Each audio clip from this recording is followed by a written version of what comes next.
Hi, everybody. It's Mr. McCarson again. Back with another set of notes. This time we're covering measurement and calculation, notes part three. And this is a big one. This is where we're finally going to talk about the rules of significant figures. So there's going to be three major goals for this video lecture. The first is to learn the four rules that govern significant figures. So when you look at a measurement that's taken in lab or provided in a textbook or worksheet or manual or something in industry, how do you know which digits in that measurement are significant, which they have value, and which are not significant? We're going to learn the rules for determining sig figs when using scientific notation. So scientific notation is a big deal to us in the world of chemistry because we work with the largest numbers in the universe, that are really practical to work with, and the smallest numbers, the smallest fractions or negative exponents and negative scientific notation exponents. So we're going to learn how to read sig figs and work with sig figs appropriately in scientific notation. And then finally, we're going to learn when to use significant figures, like what types of numbers and measurements are the rules of sig figs important to follow, and what type of numbers or quantities that have numbers in the world of science and physics and engineering and industry and medicine do you not actually need to follow the rules of sig figs, or they don't apply, or as one of the things we'll say, they have an infinite number of sig figs. So join me on this journey. Thank you for being here, and let's get started. All right, so as one of my favorite characters of all time, Boromir says, one does not simply understand the rules of sig figs. Sig figs are a unique topic, and often when you get to chemistry, for most students in their academic careers, it's the first time you see them. They can be a little weird at first. And the idea is that not all numbers that we calculate or measure are often necessary to record for importance, right? We've all probably done problems in our calculator where you get a crazy number of wild decimals that will go on forever. And so the idea of sig figs is to really help scientists in laboratories and industry have a set of rules that govern essentially where you're going to record measurements to, or how you're going to round numbers, for the sake of a standardization, of having it so that everybody understands when we look at measurements what numbers are actually of value and which numbers we don't necessarily need to record in our data or present to the reader or put in our textbook or worksheet, or record on a package for something that we're making in a professional setting. Okay, so first thing about significant figures. The word significant does not always mean certain, right? And we've kind of explored this in our last video lecture where we were talking about rulers and how when you measure something on a ruler, the last digit you record as a significant figure from observing your measuring tool lies between the lines, the smallest lines of measurement. That's known as the estimated digit, and there's always a degree of uncertainty with that estimated digit, okay? So remember, the final digit is significant but not certain. We call that the estimated digit. And so whenever you have a measurement, you always look at that far right number on the right, and it can be a zero. Remember, if the estimated digit is a zero, essentially what you're trying to convey to the reader is that to the best of your eye's ability with the measuring tool you had, the final measurement was lying directly on the line, right? The smallest line of measurement, it was right on that line, okay? So when we say that the estimated digit on a ruler or graduated measuring tool is always the number you estimate when reading the measurement between the smallest lines possible, okay? And we include zero in that estimated digit if it's right on the line. But there is in any measurement a degree of uncertainty, right? Like in my class, we were just doing an exercise where we were measuring different objects around the classroom in meters, centimeters, and millimeters, and then trying to choose the best measurement and converting from one unit in the metric system to the two others. And one of the things I was really trying to get across to all students in that lesson is that no matter what you measure, and even with multi-million-dollar laboratories and tools, there's always going to be a degree of error and uncertainty in your measurements, and that's okay. That's just part of the human experience in science. We just want to make sure we understand that, and we factor it into our data as we record and pass that information on to our readers or audience or future generations. Okay, so let's go ahead and start here with the first two rules of sig figs. Now, one of the major premises of sig figs, and this is something we always need to remember, this is a big one. So all non-zero numbers are always considered significant. So any digit 1 through 9, when we're doing like base power 10 counting, every digit that is not a 0 will always be considered a significant figure. Okay? So that's kind of the first major background piece of information. Now, we go to rule 1, and the rules start to concern when do zeros count and when do they not count. So the first rule, zeros appearing between non-zero digits are always significant. I call these the sandwich zeros. So if you got a number 1 here and there's a bunch of zeros between the number 1 and on the other side of the number there's like a number 9 or any non-zero number, all of the zeros in between that are sandwiched in between, those are sig figs. So let's take a look here. In this first example, let me go ahead and find a different color here. Let's do red. So our number is 40.7 liters. So the 4 is a non-zero and the 7 is a non-zero, which means that the 0 in between in the ones place is a significant figure. Now, one of the things we're going to do is learn to count the sig figs. So the 4, the sandwich 0, and the 7 all count as sig figs. So for this first example, there would be 3 sig figs. And by the way, sig fig is kind of our shorthand for significant figures. It's a little bit easier to write, and if my class, you can always put like SFs. I will know that you mean sig figs, or you can use sig fig for shorthand in your notes. That's pretty well known in the scientific community. If you talk about sig figs, chemists and physicists are gonna know what you're talking about. Okay, so for significant figures, we'll often refer to them as sig figs, and then for shorthand in my class, if I ever ask you like what are the sig figs, you can even put like 4 SFs, 1 SF, 5 SFs on a worksheet or problem set, and I'll be cool with that. Okay, here we go. Next one, we've got 87,009 kilometers. So when we look at this, we've got an 8 on the far left, followed by a 7 in the 10,000s and 1,000s positions. Then we have 2 zeros sandwiched with a 9 in the ones. So these 2 zeros here are significant because they're between non-zero digits. So if you add up the total significant figures here, there would be 5. Okay, so just to reiterate rule number 1, all zeros that are sandwiched or appear between non-zero digits are sig figs. Okay, period, end of discussion. All right, let's move to the second rule. In rule number 2, zeros appearing in front of all non-zero digits are not significant.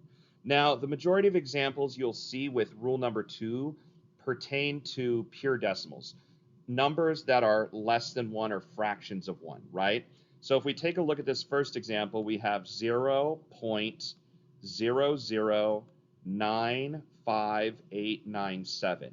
Now, what we're trying to say here is that in a true decimal, these 3 zeros on the left, the 0 in the ones position, the 0 in the 1/10ths position, and the 0 in the hundredths position, they're called placeholder zeros, and they're not significant, right? You can't get rid of them, right, unless you flip the number into scientific notation, which we'll talk about later.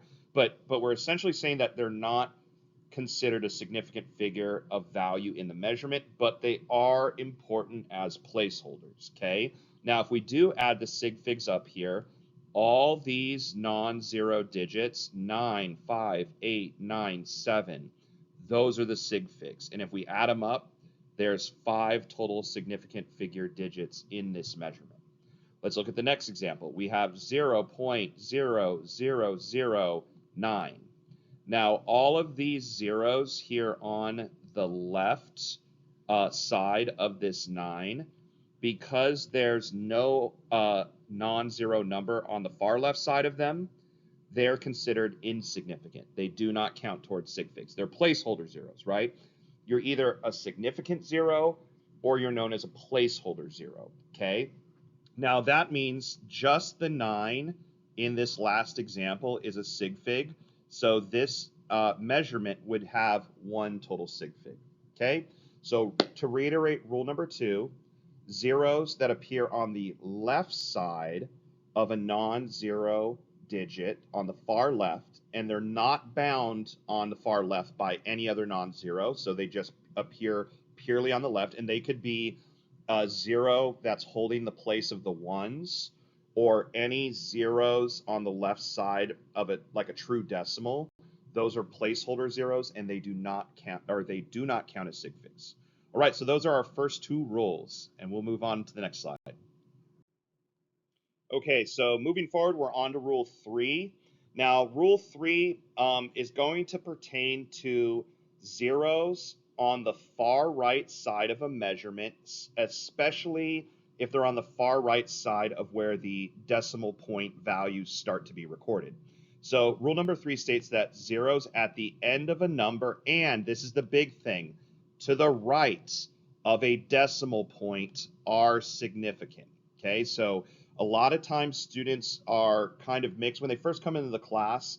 They don't really understand, like in science, in chemistry, and physics, if you place a decimal point and it's visible, it's very important to the understanding of significant figures. And so one of the things we want to teach students is that you have to be deliberate with your decimal point, and any zeros after the decimal point say something about the accuracy of your measurement, right? So let's take a look at this first example. It's 85.00 grams. Okay, so 85, then there's a visible decimal point, and there's two zeros to the right. Now, this is considered 4 sig figs. Why? These zeros are on the right side of a decimal. Now, what is that actually telling us? Like, what does that mean? What that means is we obviously are measuring mass here. So let's assume we're using like a digital balance, okay? And we put our sample on the digital balance, and the two decimal points in the tenths to a tenth of a gram and a hundredth of a gram are measuring zero. Now, what that's telling the reader is that with a high degree of accuracy, those measurements are right on the line. So it is exactly 85 grams, and that's accurate to the, well, it's not accurate, it's accurate to the tenth.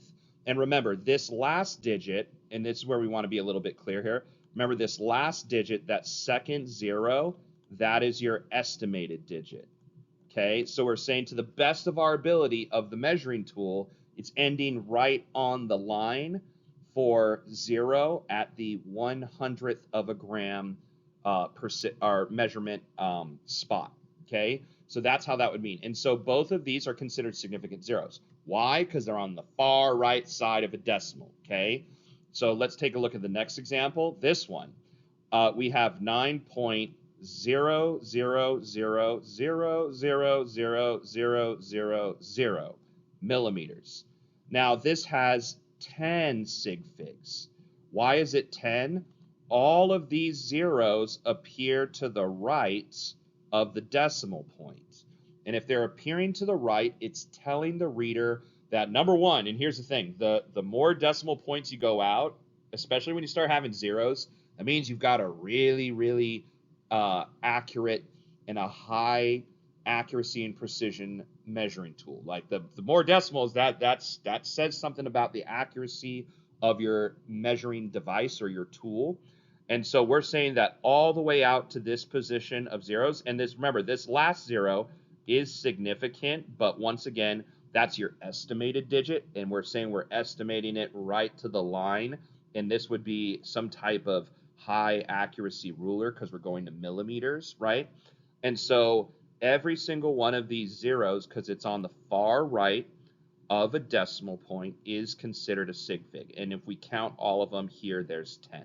Okay, so just to reiterate rule number 3, because this is a big one, we're going to work with decimal points and zeros to the far right of the decimal numerous times, hundreds to, if not thousands of times this year in high school chemistry. So zeros at the end of a number and to the right side of the decimal point are sig figs, and they say something about the accuracy of your measurement, and specifically if there's zeros and you're ending with them on the right side, like what that practically means is whatever your measuring tool is, you're estimating it to be right on the line.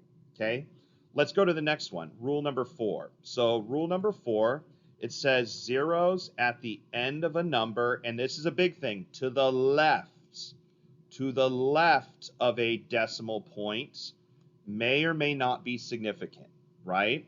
We call these placeholder zeros. So placeholders are not significant, especially if there's no visible decimal shown. Now, if a decimal appears after zeros, that is trying to tell the reader they're significant. And I'll show you an example of this, okay? So here's what this means. Let's say we write the number 2,000 meters. And if we look to the right of the zero in the ones position, there's not a visible decimal. So if we look here where the arrow's pointing, there's no decimal, right? So what we're saying is that these zeros, we don't really know if they're significant or not. And for my class, we're gonna consider them not, right? Just for keeping it consistent. Now at higher levels in more advanced chemistry courses, you'll probably hear some different opinions and techniques on those, but we'll let you cross that bridge when you get to university. But for this class, if there's no visible decimal point, these three zeros are going to be considered placeholder zeros and not significant. We just don't know enough. Like, you'd have to know a lot more information about what you're measuring and the tool used to make any kind of determination. But for my class, the visible presence, that, like, if you can see a decimal or if there's no decimal written, is a big deal, right? So if there's no decimal visible, we are going to assume it has only one sig fig, and the one sig fig would be the 2 on the far left, okay? Another example, and I'll write it up here, is let's say you have the number, let's say it's like 45,000.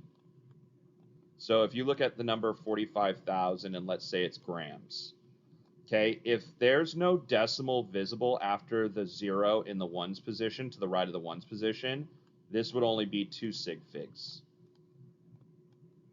Okay, now let's say that you want to show this as 5 sig figs. Well, you could put a decimal there, okay? Or you could write it in scientific notation with zeros to the right of your scientific notation, and we'll cover that in a little bit.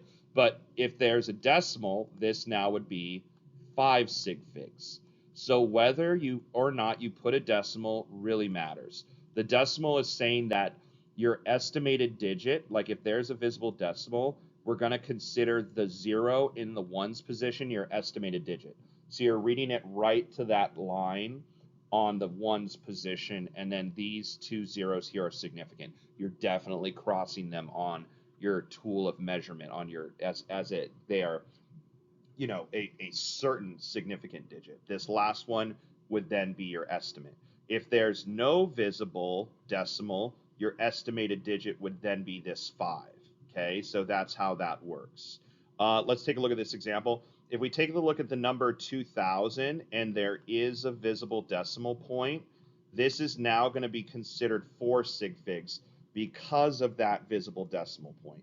So bottom line for rule number 4, if you have zeros in a traditional, like, non-fraction position of your number sequence, so like the ones, the tens, the hundreds, the thousands, etc., if there is a visible decimal, we're going to consider those zeros significant. If there's no visible decimal, we're not going to consider them significant for simplicity purposes in my class. All right, so those are the 4 rules of sig figs. I know it's a lot, but once again, you can go back and rewatch these slides, and we're going to practice a ton in class, at home, in a variety of exercises in labs. You're going to get a lot of practice with sig figs, and I promise you it will serve you well as you go forward into advanced placement courses, and physics especially. It's a big deal for higher education and sciences, and especially when you get to university. Okay, moving forward. Okay, time for some practice. Now, I remember when I first sat in one of my favorite teacher of all time. Shout out to Mr. Tom Green. He was my chemistry teacher here at Altaloma High School and he was here for many decades, and he was brilliant, really brilliant. So I owe a lot to him, and him really opening my eyes. Now, I do remember feeling like this little girl here when he first taught me the rules of sig figs. I didn't quite appreciate it or get it. It took time. So remember, it's okay to be like, why does this matter? It does, because it tells you about the quality of your measurement, right? And that's something we have to push forward in lab reports or data, when we make products, all of those measurements really matter, especially in things like engineering, and medicine, where the stakes are very high, where like mistakes can cause harm. So shout out to Mr. Green, who taught me these rules 25 years ago. But it did take me time and a lot of practice before I had my aha moment with them. So just stick with me and let's practice the 4 rules. And what we're going to do is count sig figs in these examples, considering the 4 rules we just went over. So how many sig figs are in the following? Let's take a look at the first one. It says 28.6 grams. Now the first thing we look at, are there any zeros? Nope, no zeros. So every single number that is not a zero is a sig fig. So this would be sig fig number 1, sig fig number 2, sig fig number 3. So how many sig figs are 28.6 grams? 3 sig figs, okay? And you do number them, like the sequence is you start on the left side, the highest number value position, and then you count sig figs back towards the right, towards smaller and smaller number value positions, and then going into the decimals, into the fraction range of our number values, okay? Let's take a look at this next one. We've got 3,440 decimal point. You gotta look for the decimal points, and the unit is centimeters, because sig figs are really most relevant for measurements, things you take off of tools, okay, or things that you can measure with a variety of your senses and scientific equipment. Now, when we look at this, every non-zero is significant. So the 3, the 4, the 4, so that's 1, 2, 3 sig figs. Now, this 0 has a visible decimal on the right.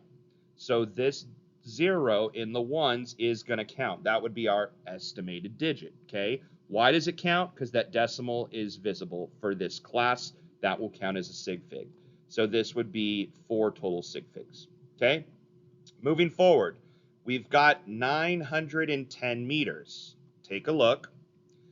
First off, any non-zeros are significant. So we have 1 sig fig, 2 sig figs. Now, for this 0 in the ones, is there a visible decimal? No. So we're not certain if this is significant. And for my class, we're going to say it's not, just to have a standardized practice. So the 1 in the tens position would be our estimated digit, okay? So this is only going to have how many sig figs?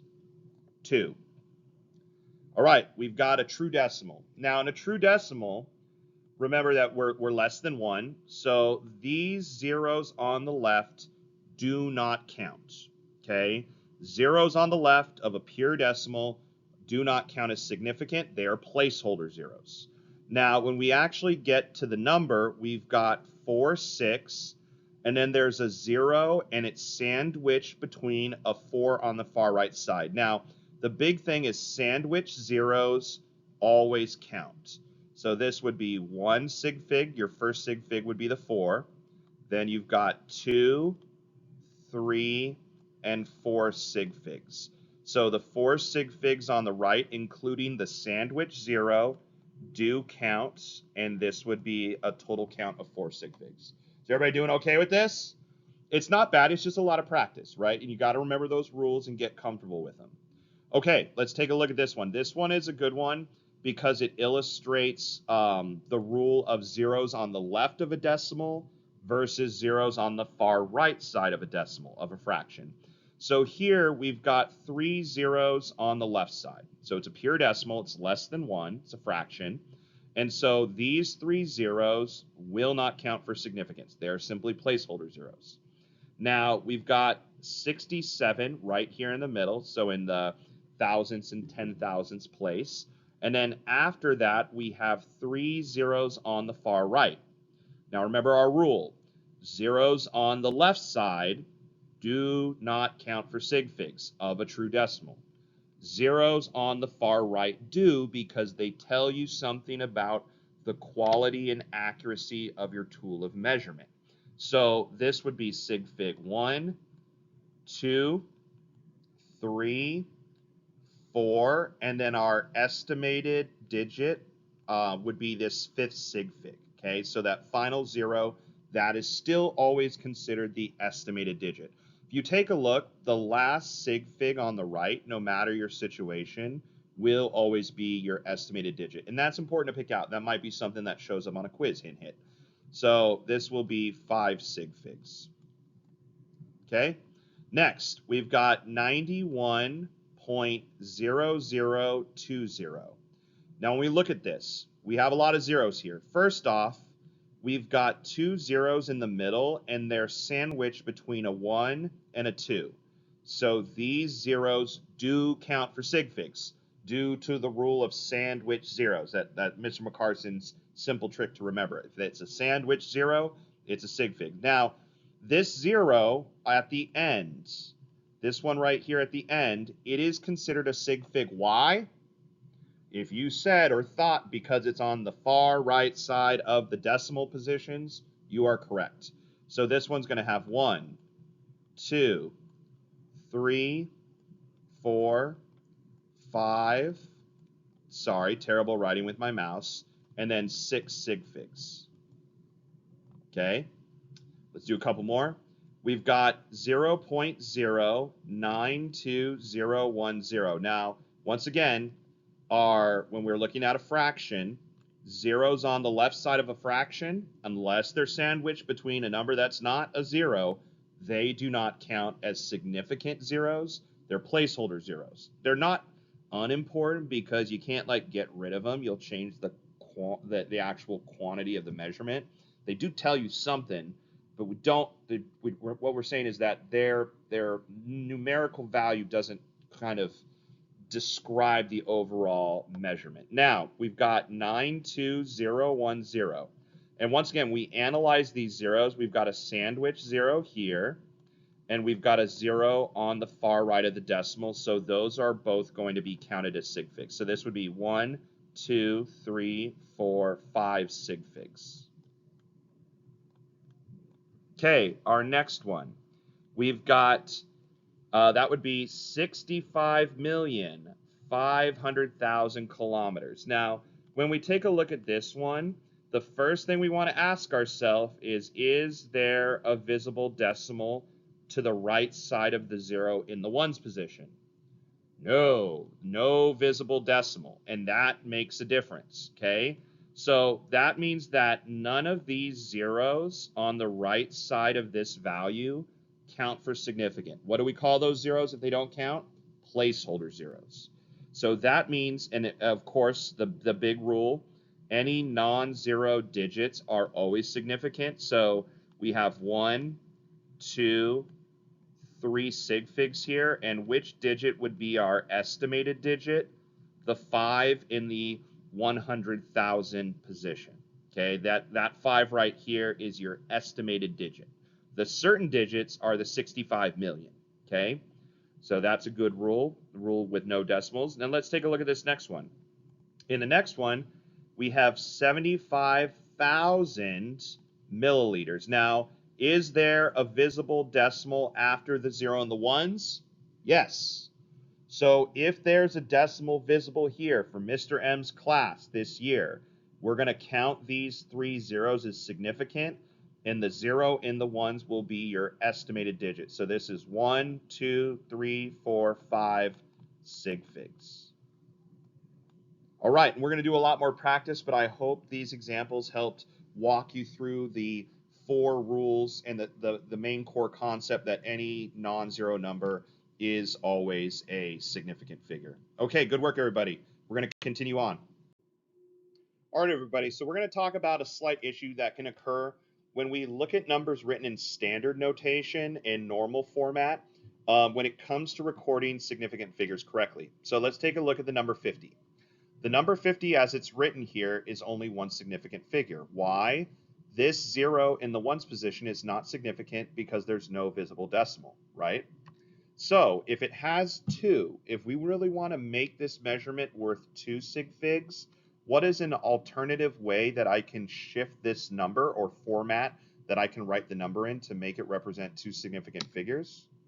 So remember that the 0 at the end will only count if it's after a decimal place, to the right of a decimal place, or if the decimal is visible. So first off, kind of an easier way to do this, but it won't really work great for larger or smaller scale numbers, is 50 with a decimal. Like, that's fine in my class for simple numbers, but once you get to university, they're going to want something different. Okay, the proper way to do it at higher levels is to use scientific notation.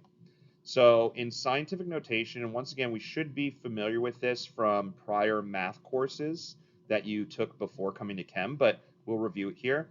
In the number 50, there is no visible decimal, but we should know that the decimal naturally exists to the right of the ones position.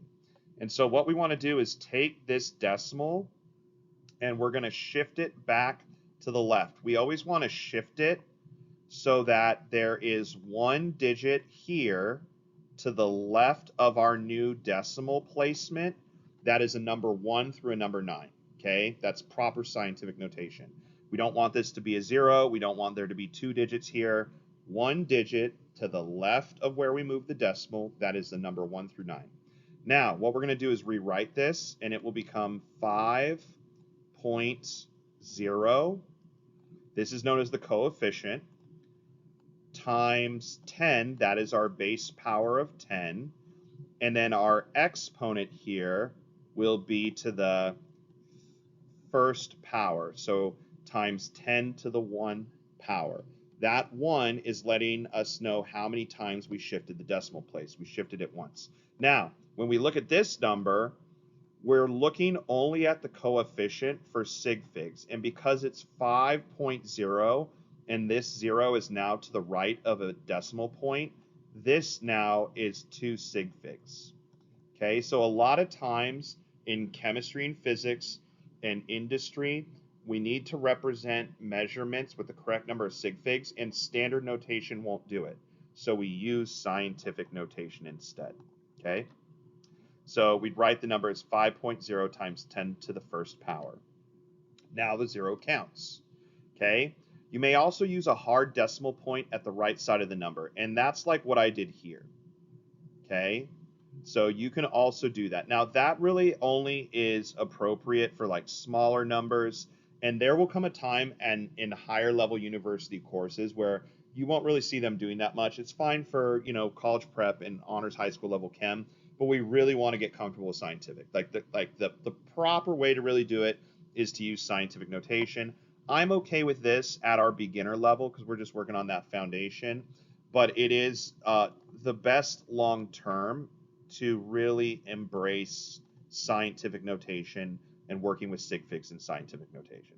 Okay, let's move on to the final slide. All right, so here's an example of rulers, so practical measurements. Okay, we have two objects the same length, but we have two different rulers in terms of accuracy. So the top ruler, we're counting with our smallest increments in the tens position. So we have 110, 120, 130, 140, and then we go up to 150. And if we look, what we're seeing is that this measurement lies right on the line for 140. Okay, the problem is there's no increments for the ones. Okay, so the tens position is going to be our most accurate number, which means we have to estimate to the ones. So the ones position would be estimated. So if we say that this, and we look at that and we're going like, hey, that's 140. Okay, well, if we write 140 the way I wrote it here on the screen, that is only 2 sig figs. And we have to show that this 0 is significant because we're saying that it's right on the line for 140. And so this estimated digit must be written in a way where it's conveyed as a sig fig. So what you would do is you would write this. One of the ways you could do this is to flip the number into scientific notation. You could change it to 1.40 times 10. And what you would do is you'd move this decimal place 2 to the left. So that would be times 10 to the second power. Now, if we look at this coefficient, this has 3 sig figs, and we're showing that this 0 on the far right side in the ones position, even though it's estimated, it is now written in a way where it's significant. Okay? If you look down here on the bottom, this ruler down here below, it only counts by hundreds. And so here, our estimated digit would have to be to the tens position because the smallest lines of measurement are to the hundreds. And so if we look at this and we go, okay, it's about 140 centimeters. Here, we're not going to show this 0 as significant. It's a placeholder. Our ruler is not good enough to discern anything about that 0. We just know it has to exist to hold a place. Our estimated digit is the 4. So when we write this number as 140 using this ruler, we're only ever going to have 2 significant figures. So once again, you can have different rulers measuring the same object, and the ruler that is more accurate, meaning it has smaller lines of measurement, will produce a measurement with more numbers of significant figures. And sometimes, especially when the measurement line ends right like on the actual line in the ruler, we have to use scientific notation to properly display that. All right, and so I lied. I said that last slide with the rulers was our last slide, but it's not. We got a couple more topics we got to cover. Thank you for staying with me on this journey. I know it's a weird new world that you're entering, but I appreciate you following along. And if you're finding this video helpful, don't forget to smash the like button and hit subscribe. It would help old Mr. M out tremendously as I embark into this wild world of online content creation, with the goal of ultimately making your life easier and providing a resource no matter where you're at down in the future. If you need to come back and watch these rules, they will always be here for you. But we've got a couple more slides to go, so let's get through it. Rounding rules for sig figs, and this is a big one. So whenever you round, you look one number behind or to the right of the number that you need to round to. Okay, and this counts with sig figs as well. So the rule for rounding doesn't really change from what we've learned in our math upstairs. Shout out to the math department. If it is 0 to 4 in the number following the digit we're trying to round to, you leave it alone. Okay? If it's 5 to 9, you go to the digit that you're rounding to and you increase it by 1. And if that number that you're increasing is a 9, you'll then round that up again one further digit to the left. Okay? And so it really doesn't change. The only difference is now we have to think about sig figs. Okay? So let's take a look at an example. So let's say we've got the number 45.462. Now this is 5 sig figs, but we want to round it to 4 sig figs. So take a look. 4, 5, 4, 6, 2. First off, we count to the 4th sig fig starting from the left. So I've got 1, 2, 3, and then this would be 4. Now my 5th sig fig is the 2. And so the 2 is what we're going to use to analyze the 6. Now let me ask you this. Is 2 in the 5th position going to round up 6 in the 4th position? Yes or no? If you said no, that's correct. So the correctly rounded answer here would be 45.46, and that would be to the 4th significant figure. Okay, so that's how that works. Let's try another example. Let's take this number and we're going to round it now to 3 sig figs. So we count from the left, 1, 2, 3. So our 3rd sig fig is the 4, which means we're really looking at the 6. Now, does 6 round the 4 up? If you said yes, you're correct. So when we round this to 3 sig figs, the final answer would be 45.5 for the correctly rounded sig fig response. Let's say we want to round it to 2. Okay, so if we're rounding to 2 sig figs, let's go up here, and our 2nd sig fig would be the 5, which means we're going to look at 1 sig fig beyond that, the 3rd, which is a 4. Does the 4 round the 5 up or leave it alone? It leaves it alone. So when we round this to 2 sig figs correctly, the answer would be 45. Now it's going to get a little weird. What if we want to round this to 1 sig fig? Okay, so if we're rounding it to 1 sig fig, we look at the 4, and we look at the 5. Does the 5 round the 4 up?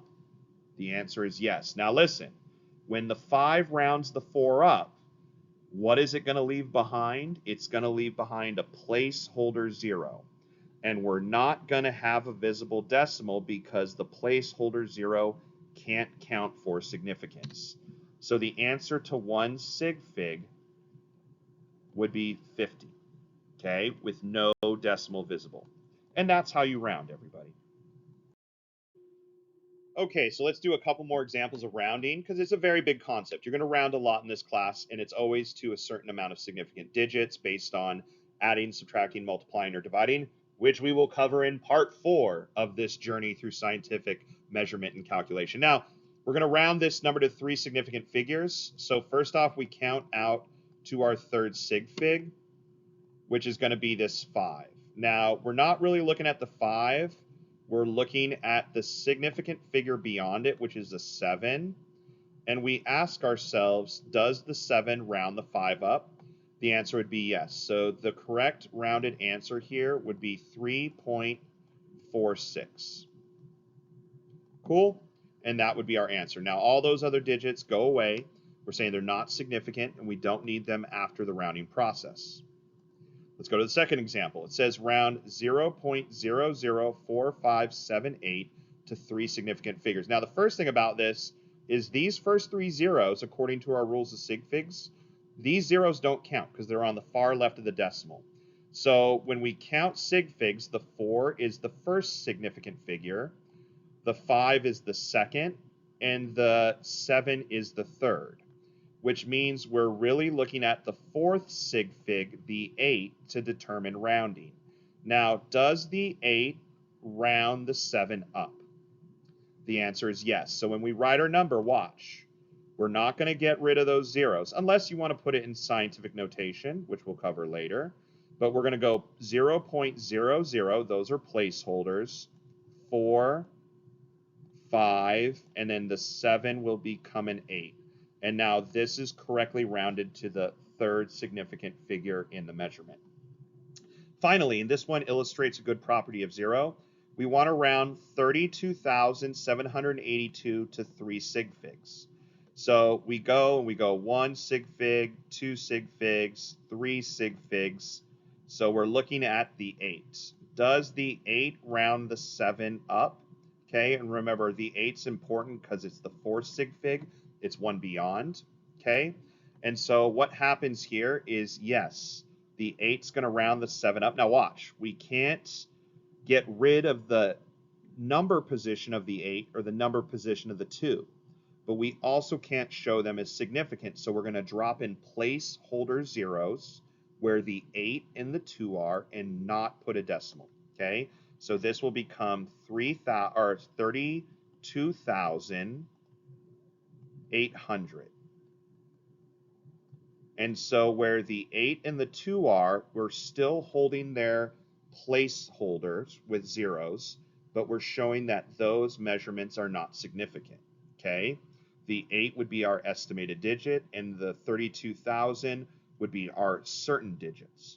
And that's some more practice for rounding. All right, you've made it to the end. Thank you for sticking with me on this journey. I know it's been long and arduous. It's like Frodo and Sam. It's like you're Samwise and I'm Frodo, and you know you got to go with me carrying the ring into the fires of Mount Doom.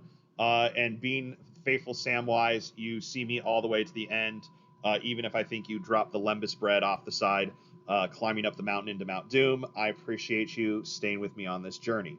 Okay, and so does ChemCat, right? Now, there are certain numbers in science that don't have sig figs, and the first major category is what we call counted numbers. So if I'm sitting in my bedroom at home and I'm looking at where my video game systems are, and I'm counting the number of PlayStation 5 controllers I have, I count 3 PS5 controllers, right? And that's it. There's 3 of them. I count them, they're actual counted quantities, and I can't have any decimals or fractions of a PS5 controller. It is a whole quantity that is established, okay? Think about eggs. If you got a dozen eggs and you're counting eggs, you're really actually counting them. You can't have 12.5 eggs. You can't. Eggs can't exist as a half, right? At least not in any functional sense. So we say that counted numbers do not have sig figs. Or you can think about it as they have infinite. Like a dozen eggs is 12.000000000000000 into infinity, right? Because it's essentially a perfect quantity. There's no real reason to think about it. I mean, you can think about it that way, but we'll just kind of say like because it's counted, sig figs don't matter. Okay. There's 32 students in the class. Sometimes I think you might only be half here, depending if you got your brain on your favorite Twitch or streamer, you're watching that TikTok. But when I count you in class, I don't count, I have 31.7500 students. No, you are a whole person. Yes, you are. And so, like people, we count entirety, so they don't have sig figs when you count actual numbers of things that are whole units. Okay, now the other thing that don't really have sig figs are definitions. And we've kind of talked about this before in dimensional analysis, but the concept of like conversion. So like 1 meter is equal to 100 centimeters. That is a definition. It's like a law of the metric scale.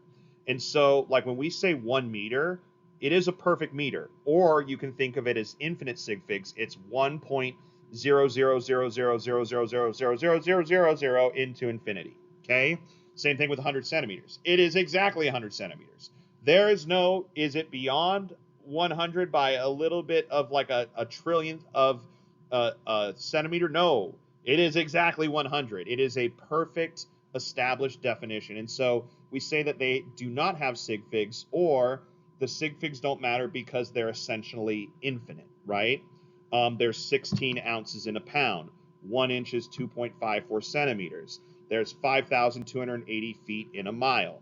Okay, so these types of numbers, there's no estimates, right? That's the big thing here. There's no estimating the digit in either counted numbers or definitions of numbers or laws of numbers. Okay, and once again, another way to think about them is not really that they don't have sig figs, but we don't count their sig figs because essentially they're infinite, they're unlimited. They can go forever with 0.000000 because they're perfect quantities. Okay. Bottom line, for these types of numbers in science, we don't worry about sig figs for them. So when we do dimensional analysis, the given measurement that you start with, we look at the sig figs for that because that was established with a measuring device. There is an estimated digit somewhere there. But when we multiply or divide by our conversion factors, because those are definitions in a measurement system, we don't worry about them for sig figs. All right, everybody. I love you all. You did a great staying with me. This is a long one. This is they won't be this brutal here on out, but it's time for my computer to go overload, starting to process this, and I'll post it. And I will see you again on the next video. Thank you for being here with me and listening to this crazy old man rant about the importance of significant figures. All right, we'll see you later. Bye.